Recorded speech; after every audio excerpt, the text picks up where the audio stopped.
Hello friends, welcome back to burning D class.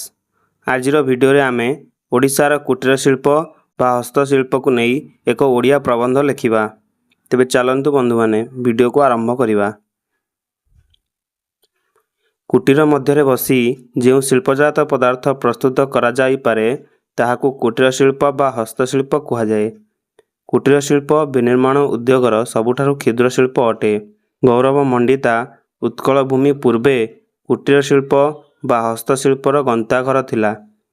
कुटीर शिल्परे प्रस्तुत द्रव्य विदेशी समाज रे बेस प्रभावशाली अटे।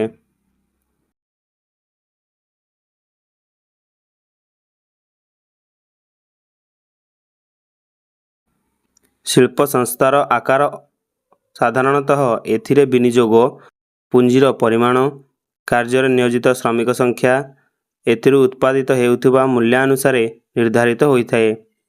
शिल्पर आकार अनुसारे एहाकु मुख्यतः तीन भागरे विभक्ति करा जाइछि,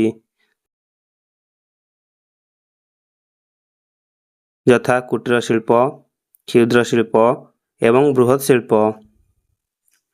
विनिर्माण उद्योगर सबुठारु क्षुद्र शिल्प को कुटीर शिल्प बा हस्तशिल्प कहा जाए। एथिरे जणे कारीगर स्थानीय भावे उपयोग कंचामाल को पारंपरिक भावे उत्पादन पद्धति और सरल उपकरण को व्यवहार करी आवश्यक द्रव्य उत्पादन करिथाए। व्यक्ति निज गृहरे ए कार्य करिथाए और परिवारर अन्य सदस्य माने संपूर्ण और आंशिक भावरे सहायता करिथांती।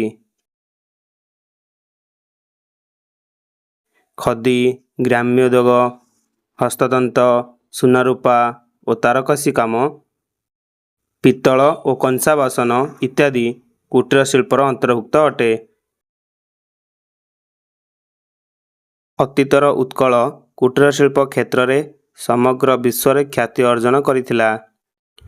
पुरी, भुवनेश्वर और कोणार्क मंदिर रे थिबा प्रस्तर शिल्प एहार विस्मयकर निदर्शन अटे। ओडिशा बयन शिल्प रे अनेक ख्याति और प्रशंसा अर्जन करिछि। सुनारूपार तारकसी काम रे ओडिया मानकर दक्षता समग्र विश्व रे चहल सृष्टि करि देउछि।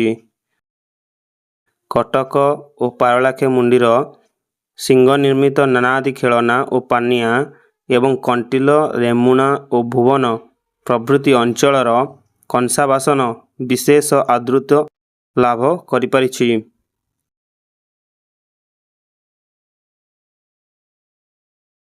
ओडिशार जंगलरू मिलुथिबा बेत, बाउंस और चमड़ारे प्रस्तुति चौकी, टेबुल, झुड़ी, बाउंसिया, थली और सुटकेस बेस प्रशंसनीय अटे।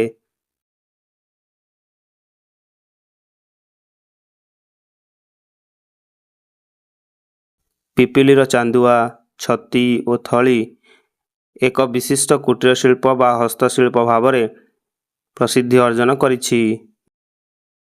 माणियाबंधर बांध और संबलपुर पाटवस्त्र बजार रे आंदोलन सृष्टि करिछि।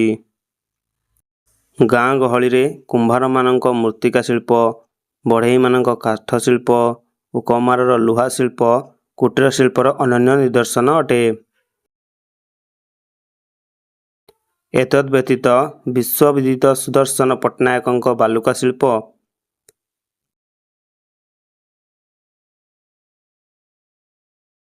क्षेत्र रे अवदान देखि हृदय विस्मित होई उठे। आधुनिक समाज रे कुटीर शिल्प अनेक महिला और बेकारी मानक समस्या को दूर करी सेमानंकु सुरोजगार क्षम कराइछि। तेणु आमर शिक्षित समाज कुटीर शिल्प को आदर करी शिखिले एवं ताकू व्यवहार कले गांधीजींक स्वप्न साकार हेबा सहित मनुष्यर मूल्यबोध रे निश्चय अभिवृद्धि हेबो। एथिरे कोनोसी संदेह नहीं। वास्तव रे कुटीर शिल्पर उन्नति साधित हेले कलार उत्कर्ष साधित हेबो एवं उत्कल तार उत्कल नाम को सार्थक करिवो।